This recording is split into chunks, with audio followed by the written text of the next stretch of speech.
OMG, I can't believe this car is tiny. And me, 1.72, I fit in here. How did they achieve that?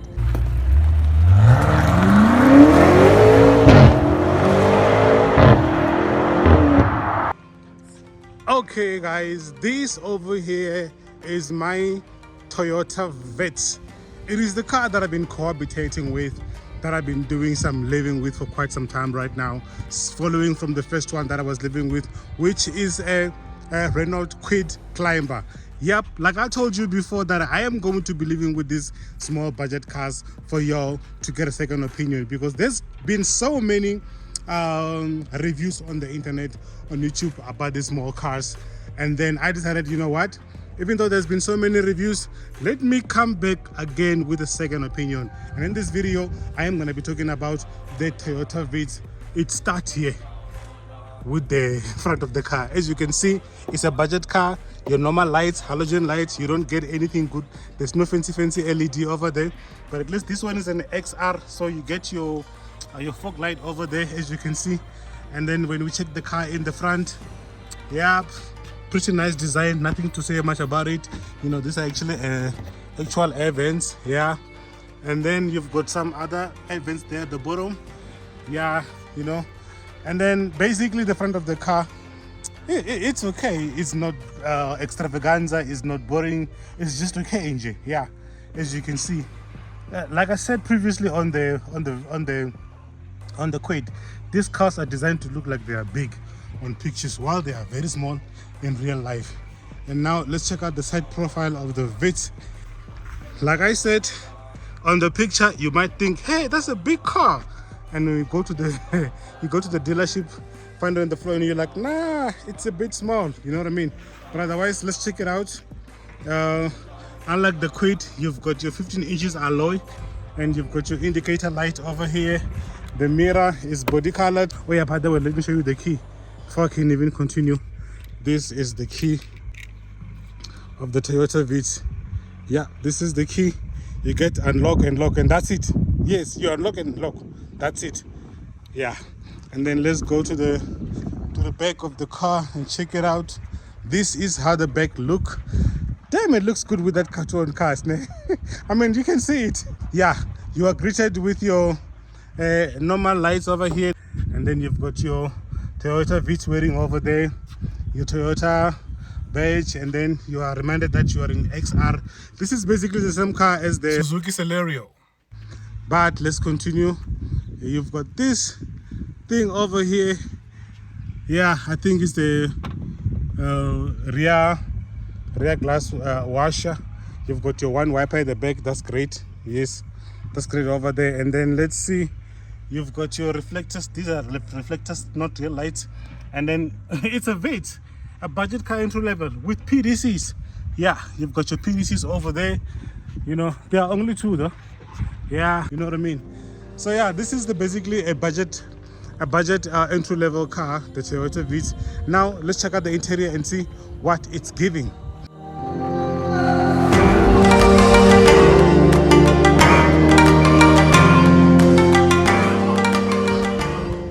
Starting from the back seat of the car, yeah, this is the door. You've got the door bin. I'm gonna show you if it fits the bottle of the water in the front one. And then the seats are okay, just normal cloth seats, no manga business, you know what I mean?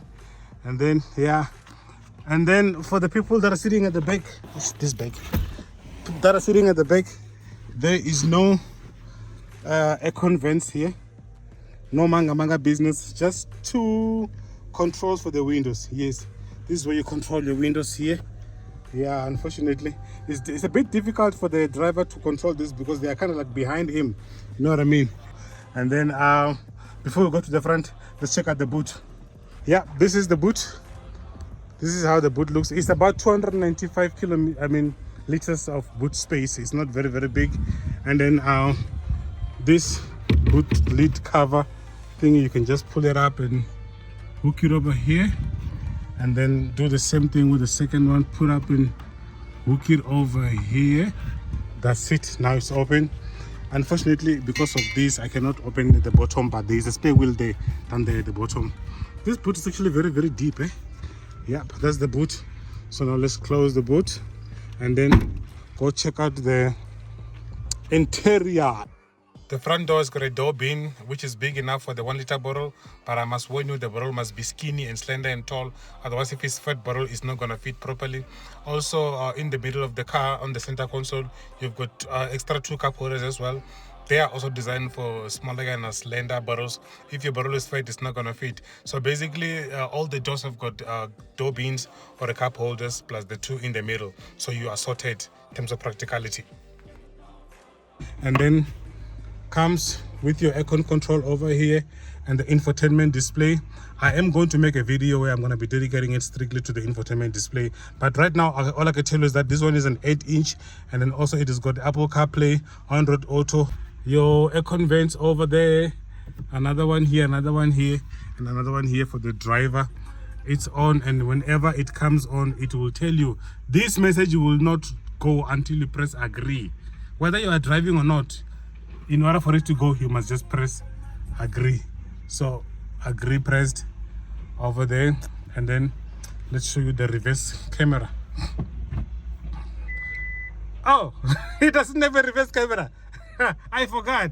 Yeah, no reverse camera, I'm sorry. It's just PDCs at the back there. Yeah, this is what you see when you're reversing. Yeah, no reverse camera. And the worst part is that this is a top derivative, it's an XR. Yeah, there is no reverse camera.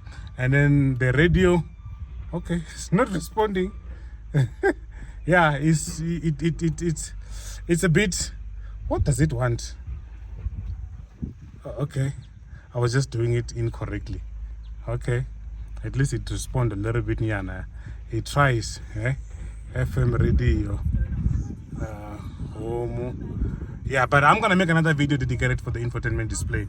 For now, let's forget about the infotainment display, and then let's talk about this one here. It's your instrument cluster. Unfortunately on this one it's not digital, but on the Quid is digital, although this part is digital. Yes, this part with the petrol tank and the what do you call the rev counter is digital. Yeah, so basically this is the interior. And then now let me switch this car off, and then let's talk about the petrol consumption. This car, when it comes to petrol consumption, it does not disappoint. This car, as a barrage entry-level car, is one of the cars with a very, very small engine, 1 liter, 3-cylinder engine, and then just roughly 49 kilowatts, if not mistaken, 80 something newton meters of torque. So basically, it's very much light on petrol. It doesn't consume much. As you can see, only 1 bar has moved in 110 kilometers. Yep, 100 kilometers later, only 1 bar of petrol has moved, and then each half has got about 5 bars. So because I've been driving this car for 3 days, this means that if all these bars takes 3 days to go, and then there are 10 bars, that's 3 times 10. That's basically 30 days. That's basically 1 month of full tank in a Toyota Vitz. Okay, fine, we don't travel the same. What I do is I take the kids to the school, I go fetch them, I go to the shop, I run other small errands. I've not done a long distance with this car, but I'm planning one very, very, very soon. Okay, but so far, if you only do your normal errands around your local areas, full tank probably might get you, let's just say above 20 days. Yes, 20 days to 25 days, because that's basically what this car has been doing. Yep. Yeah, and then you've got your lights here that is controlled by a door, and very, very small sign visors. This is one of the things I don't like about this car, because when you shift them to this part, there's enough gap left here whereby now the sun can still burn you. You know, they are too small. I don't like that about it.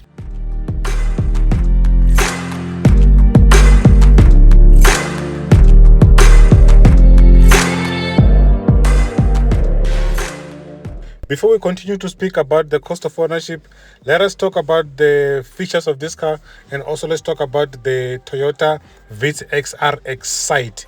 Yep, there is a derivative that is basically the same thing as an XR, but it has went to a private school a little bit, as you can see over there.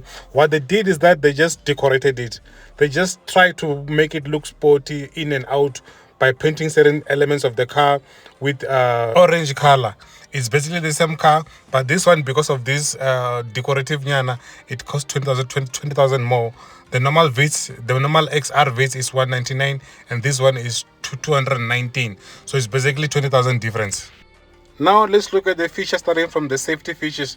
Don't forget it's a budget car, so don't expect more. At least it has got an ABS, EBD, brake assist, stability control, and then most importantly, there is 2 airbags. Yeah, people at the back are not catered for, but people in the front, you've got your own airbag, so at least that's better. Now let's move on to the other features. Okay, another features, you've got electric windows. In all the windows, it's power steering, central locking with a remote. It's got an air conditioning, Bluetooth connectivity, USB port, the one that you use for your Android Auto and Apple CarPlay. Yep, it's got Android Auto and Apple CarPlay. And then also it has a, a semi-multifunctioning steering wheel. Semi because it's only one side. You've got your, your high-level brake light, your onboard trip computer. Alloy wheels that are 15 inches, you can't improve them or upgrade to bigger ones. And then you've got PDC at the back. You do not have a reverse camera. It's only the tweet. Yeah, that's it.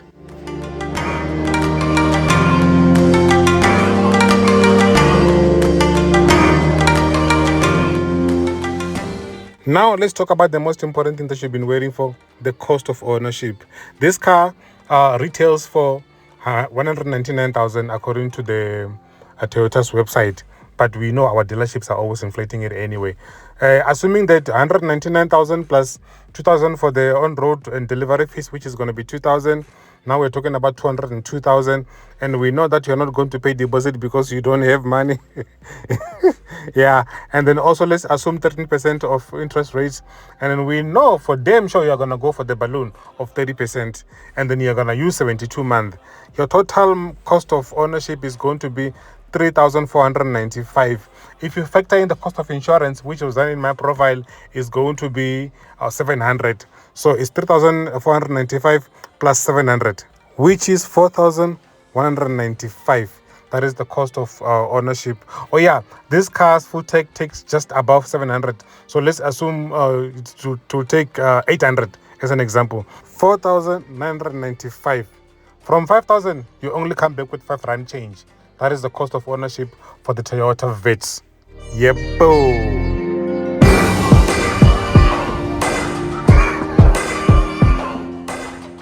And remember, those are just estimation by me. They are not in actual figures. Don't go to Toyota and say Cartoon Cars said it's going to be just under 5,000. No, I did not say that. Kiddie estimation. Okay? Estimations. Otherwise, before I go, let me remind you to check out this video, the project that I've started a couple of months ago, actually 1 month ago, of myself buying a high mileage, high performance SUV. It's still running very, very much on. Still busy with my research, still trying to find a better car. The problem with this thing is that when I find a better car, it fails something. I recently found a nice Audi SQ5. Problem, it was diesel. I recently found a very nice Range Rover. Problem, it was too much expensive, above 500,000. After buying this high performance, high mileage SUV, I am taking it to Mumbo Repairs so you can check it out. So yeah, the project is still underway. I am going to buy myself a high mileage, high performance SUV. And then you guys, if you want to know everything from step by step, from the beginning to the end, all you gotta do is stay tuned, subscribe, till I see you on the next one. Peace.